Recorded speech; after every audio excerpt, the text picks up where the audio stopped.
నమస్కారం. ప్రాయోజిత కార్యక్రమం రుద్రాక్షకు స్వాగతం. రుద్రాక్షలు పవిత్రమైనవి, శక్తివంతమైనవి, మహిమాన్వితమైనవి. అలాంటి రుద్రాక్షలు ధరించడం వల్ల అనుకున్న పనులు నెరవేరుతాయా? ఎలాంటి కష్ట నష్టాలు రావా?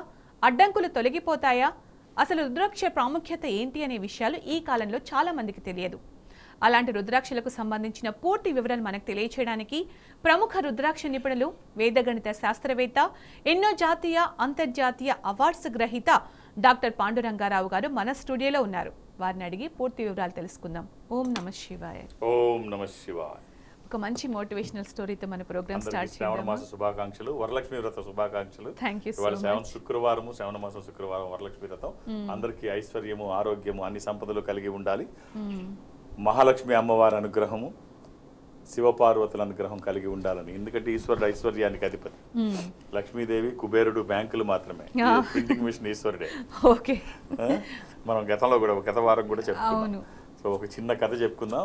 ఒక పెద్ద కోటీశ్వరుడు, ఒక బాగా డబ్బున్న ఆయన రోజు చక్కగా భక్తి శ్రద్ధలతో మహాలక్ష్మి అమ్మవారిని కొలుస్తున్నాడు.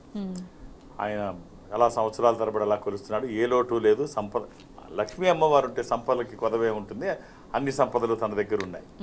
సరే, ఒకరోజు అమ్మవారి విగ్రహం వెనక నుంచి అతనికి మాటలు వినిపిస్తాయి.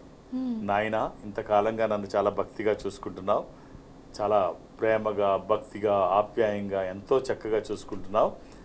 నీ ఆప్యాయతకి, ప్రేమకి, భక్తికి మురిసిపోయాను. కానీ ఇప్పుడు నేను తప్పదు, బయటికి వెళ్లాల్సి వస్తోంది. నా ప్లేస్లో శని రేపటి నుంచి అడుగు పెడతాడు. జాగ్రత్త నాయన, ఇంతకాలం భక్తిగా ప్రేమతో కొలిచావు కాబట్టి నీకు ఒక వరం ఇస్తాను. నన్ను ఉండమండం తప్ప ఏదైనా ఒక వరం కోరుకో. నేను కావాలనే మాట తప్ప ఏదైనా వరం కోరుకో అని చెప్పి అంటే, సరే అమ్మా, అలాగే, ఇంకేముంది, నువ్వు అన్నీ ఇచ్చావు, ఇంకా నాకు కొత్తగా నువ్వు ఇచ్చేది ఏముందమ్మా, ఒక్కటి మాత్రం ప్రసాదించు.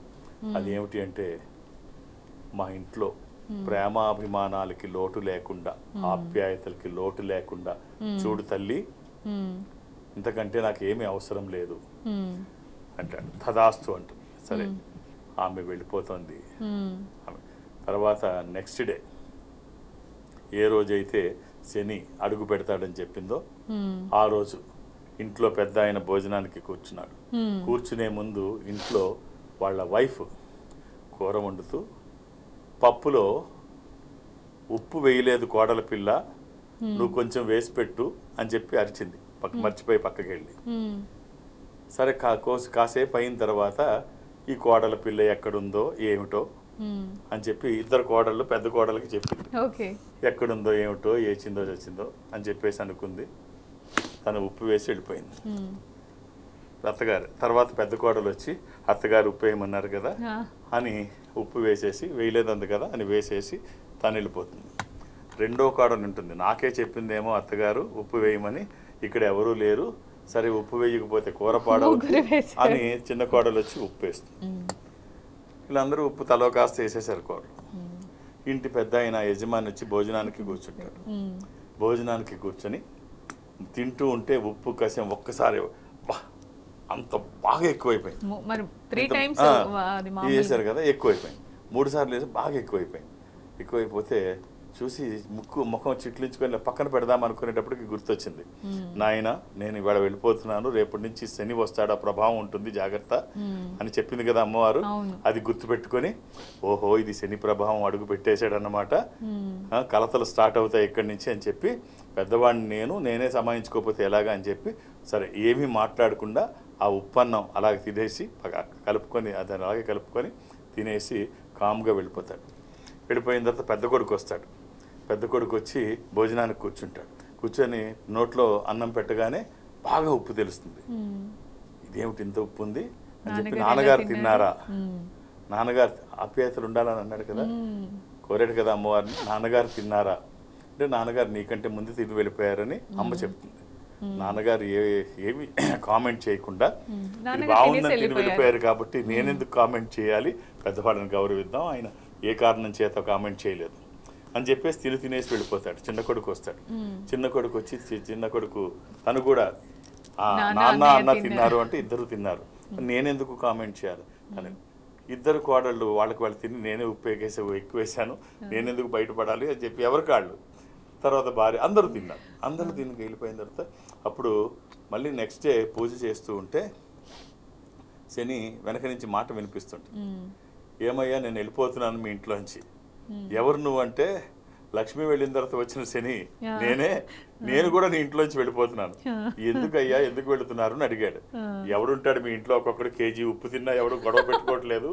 మీరు ఎంతెంత ఉప్పు తిన్నారు తెలుసా, కేజీ ఉప్పు తిన్నారు, అయినా కలతలు లేక గొడవ లేకుండా ఎవడికాడు కామ్గా తిని వెళ్ళిపోతుంది, నేను ఇక్కడ ఏం చేయాలి. సో వెళ్ళిపోయి తను వెళ్ళిపోతున్నాను. ఈ కథ మనకి ఏం తెలియజేస్తుందంటే, ఐశ్వర్యం కంటే గొప్పది ఆప్యాయత. మీరు కలతలు లేకుండా ఆప్యాయంగా ఉంటే అన్ని సంపదలు మీ ఇంట్లోనే ఉంటాయి. ఈ వరలక్ష్మి చెప్పారు అసలు, చాలా మంచి స్టోరీ. ధర్మపురి నుంచి ఫస్ట్ కాలర్ ఉన్నారు, సత్యనారాయణ గారు. సత్యనారాయణ గారు నమస్తే అండి, మాట్లాడండి. హలో నమస్కారం సార్. ఓం నమ శివ. ఎలా ఉన్నారండి? బాగున్నారు. చెప్పండి, డేట్ ఆఫ్ బర్త్ ఇస్తారా? మీకు మీ కుటుంబ సభ్యులకు వరలక్ష్మి వ్రత శుభాకాంక్షలు, శ్రావణ మాస శుభాకాంక్షలు. Thank you sir. మా మనవడి గురించి అడగాలనుకుంటున్నారు సార్. ఏమండి? మనవడి అవునులేండి, అసలు కంటే వడ్డీ ముద్దు కదా. చెప్పండి. మనమడి వయసు సార్ 10. మీరు కొంచెం ఇంకొంచెం గట్టిగా లౌడ్ గా మాట్లాడండి. కొంచెం 10 ఫిబ్రవరి 2010. ఎంతండి? 10 ఫిబ్రవరి 2010. 2010 అట. 2010. అవునండి. వీళ్ళకి జాతక పరిశీలన అవసరం లేదండి. సింపుల్ గా ఒక అష్టముఖి రుద్రాక్ష, ఇది గణపతి స్వరూపము. విఘ్నాలు లేకుండా ముందుకు వెళ్ళడానికి, నిర్విఘ్నంగా అన్ని పనులు చేసుకోవడానికి, కెరీర్ కోసము, ఎడ్యుకేషన్ కోసము, ఇది వాక్కుకి సంబంధించి, నాలెడ్జ్కి సంబంధించి ఈ ఒక్క రుద్రాక్ష వేసి చూడండి, చాలా బాగుంటుంది. అందులో ఈ శ్రావణ మాసం ఐశ్వర్యానికి మూలం ప్రతిరూపం. అయ్యా చెప్పండి, ఏదో అంటున్నారు. హలో. 8 అష్టముఖి. ఇది సరైన పద్ధతిలో వేయండి, చాలా బాగుంటుంది, శుభం. అందులో ఈ శ్రావణ మాసం అది పూర్వజన్మ సుకృతం, ఇది ఒక అవకాశం రుద్రాక్షధారణకి, శుభం అండి. అలాగే చాలా మంది నోటి నుంచి మనం వింటూ ఉంటాం, తరచుగా మాట్లాడే మాట, తలరాత ఎలా ఉంటే అలా జరుగుతుంది, తలరాతని ఎవరు మార్చలేరు, అదేం జరగాలి అది జరుగుతుంది అంటూ ఉంటారు. సో అలా ఆలోచించే వాళ్ళకి కావచ్చు, అలా అనుకునే వాళ్ళకి కావచ్చు, ఈ ఆధ్యాత్మిక సంపద ఏమైనా ఉపయోగపడుతుందంటారా, లేదంటే అలా వదిలేయాలంటారా? అంటే గురువులు ఆధ్యాత్మిక సంపద ఇవి జ్ఞానానికి ప్రతిరూపం. గురువు ద్వారా కానీ, ఒక ఆధ్యాత్మిక సంపద ద్వారా కానీ, ఆధ్యాత్మికత ద్వారా కానీ ఎడిషనల్గా కొన్ని లాభాలు ఉంటాయి. మన తలరాత ఎలా ఉంటే అలాగే జరుగుతుంది కాదను.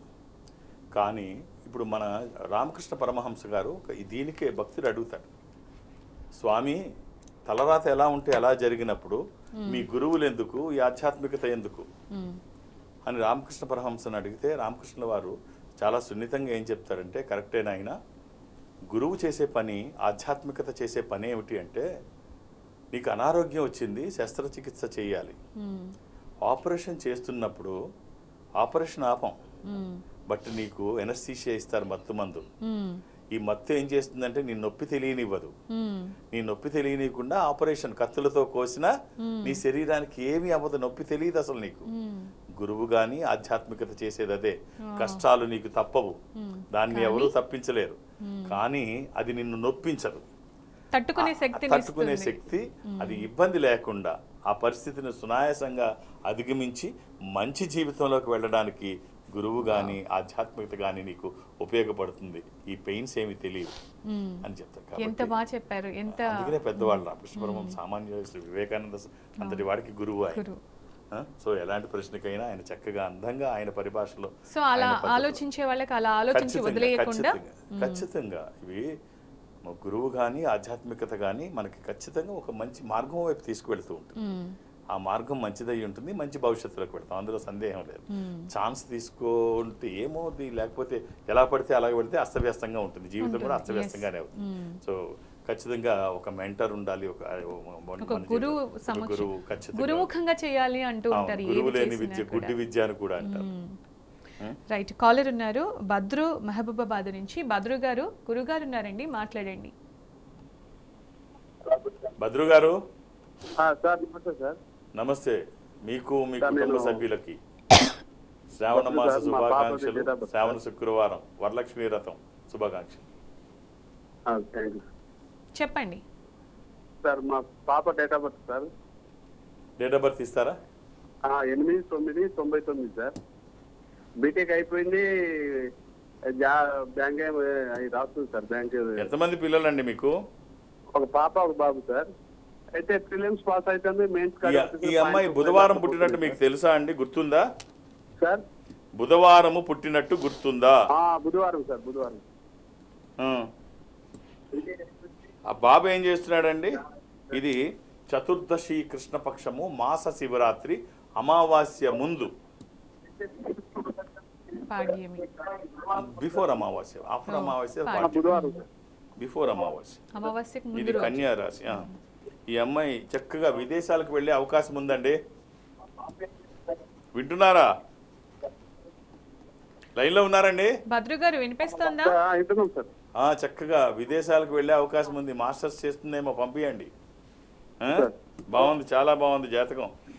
మీరు గర్వపడే స్థాయిలో జాతకం ఉంది. ఒక్క రుద్రాక్ష చెప్తాను, వీలైతే వేసి చూడండి. పాస్ అవుతుంది సార్. మెయిన్స్ వచ్చేది 0.5 లో అట్లా పోతుంది సార్. విజయానికి దగ్గరగా కూడా వస్తుందేమో సార్. ఈ ఆశీర్వచనం, వాళ్ళ ప్రయత్నము, ఈశ్వరానుగ్రహము అన్నీ అంటే ఇప్పుడు అన్నారు చూసారా, దగ్గరగా వస్తుంది అంటే 0.5% లో పోతుంది. సో ఒక్క రుద్రాక్ష వేసి చూడండి. అంటే 1 degree మోర్ యాటిట్యూడ్ అంటాం. వాటర్ని 99 degrees లో హీట్ చేసినప్పుడు అది హాట్ వాటరే. 99 degrees హీట్ చేస్తే ఇంకొక డిగ్రీ యాడ్ అయితే ఏమవుతుందంటే ఇవాపరేట్ అవుతుంది, స్టీమ్ కన్వర్షన్ అవుతుంది. 100 degrees వస్తే 99 వరకు ఏమీ కాదు. ఒక్క డిగ్రీ యాడ్ అయితే అది ఇవాపరేట్ అవుతుంది, స్టీమ్ కన్వర్షన్ అవుతుంది. రైల్ ఇంజన్ని కూడా మొత్తం ట్రైన్తో సహా గుంజి అవతల పడేస్తుంది. ఒక్క డిగ్రీ యాడ్ అయితే, స్టీమ్ కన్వర్షన్ అయితే. ఆ స్టీమ్తోనే నడుస్తాయి ఇవన్నీ. ఇప్పుడంటే రకరకాలుగా ఉన్నాయి కానీ స్టీమ్తోనే. సో ఆ స్టీమ్ అంత శక్తివంతం. 1 degree యాడ్ అయితే. అలాగే మనం చేస్తున్న దానికి ఒక సపోర్ట్ ఏదైనా తీసుకుంటే ఆ ఫలితం బాగుంటుంది. ఆ సపోర్టు దైవికమైనదైతే ఇంకా బాగుంటుంది. సో ఒక త్రయోదశముఖి రుద్రాక్ష, 13 ముఖములు కలిగిన ఈ రుద్రాక్ష ఇంద్ర రుద్రాక్ష, రూలింగ్ రుద్రాక్ష, కమాండింగ్ రుద్రాక్ష.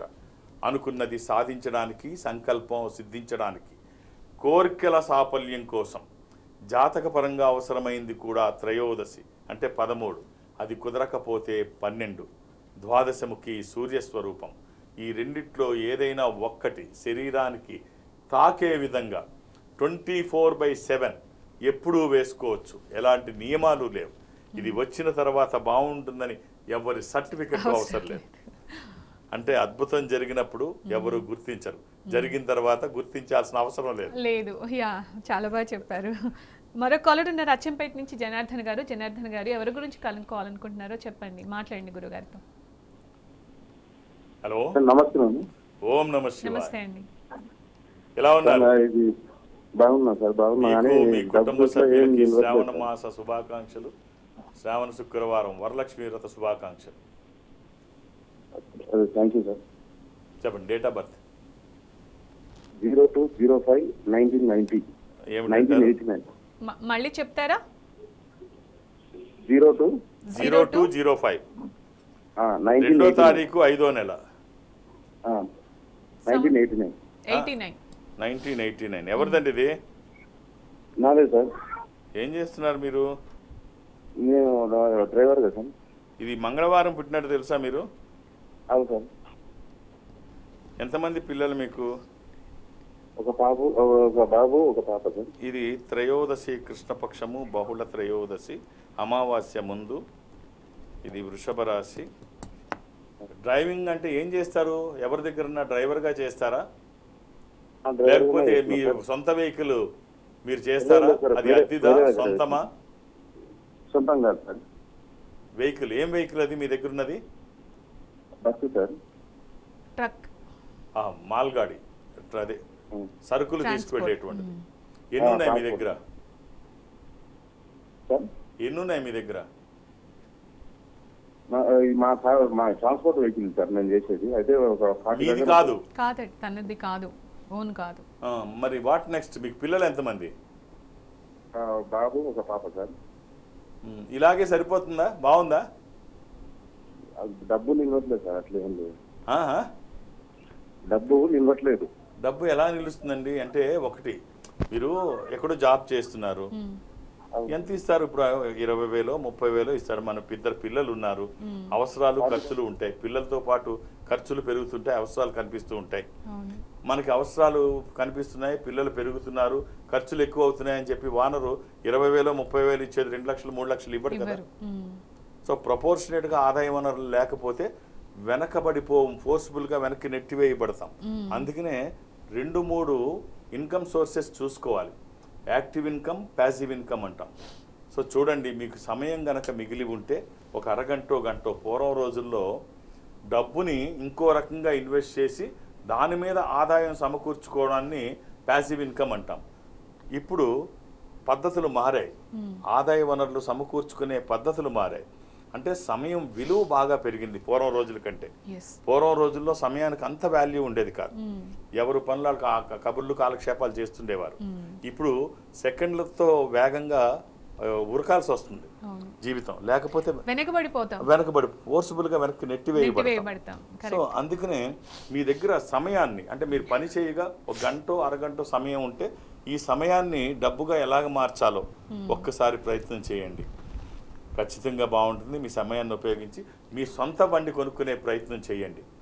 అది డౌన్ పేమెంట్గా చేసుకొని రెండో ఇన్కమ్ ఏదన్నా వచ్చేటట్టు చూసి ఇది డౌన్ పేమెంట్గా చూసుకొని ఆ వెహికల్ ఏదన్నా మీరే ఈఎంఐలో కట్టుకొని మీ బండి మీరే డ్రైవ్ చేసుకొని ఓన్ బండిని చేస్తే అది బాగుంటుంది. ఖచ్చితంగా బాగుంటుంది. ఒక 7 ముఖాలు 10 ముఖాలు ఏకముఖి ఈ 3 రుద్రాక్షలు ధరించే ప్రయత్నం చేయండి.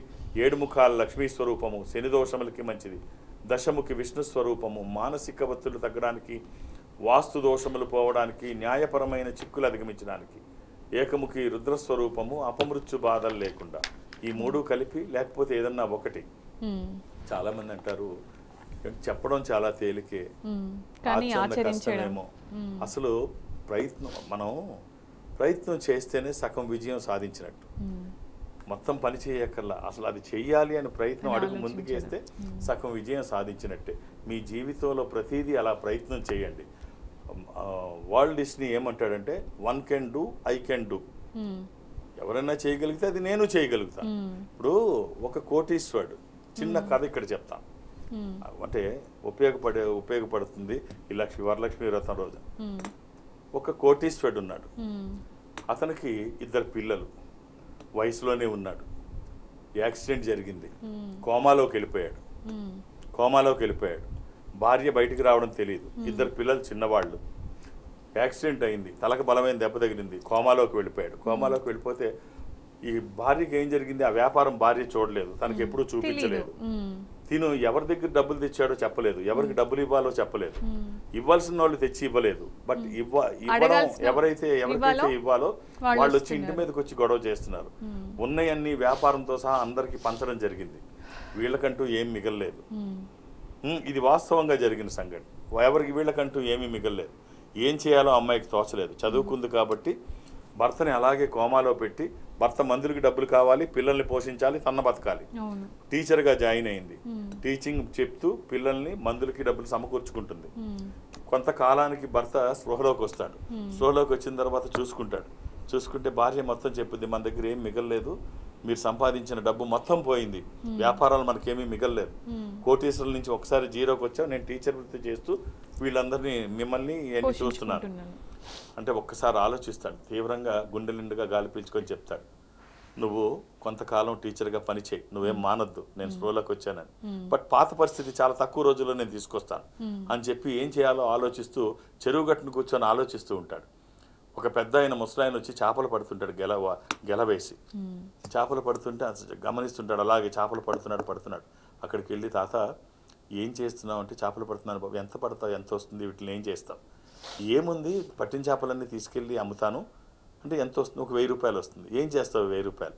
ఏముంది, మస్తుగా తాగుతా, మిగిలిన డబ్బులు ఇంటికి తీసుకెళ్ళి హ్యాపీగా ఖర్చు పెట్టుకుంటాం, ఏదో కూర అది తీసుకెళ్తాను, ఇంటి దగ్గర హ్యాపీగా ఉంటుంది. మళ్ళీ రేపు పొద్దున్న వచ్చి మళ్ళీ చేపలు పడతాం, 1000 రూపాయలు మళ్ళీ రేపు వస్తాయి అంటే చాలా బాగుందని చెప్పి బయటికి వెళ్ళి కూలి పని చేస్తాడు.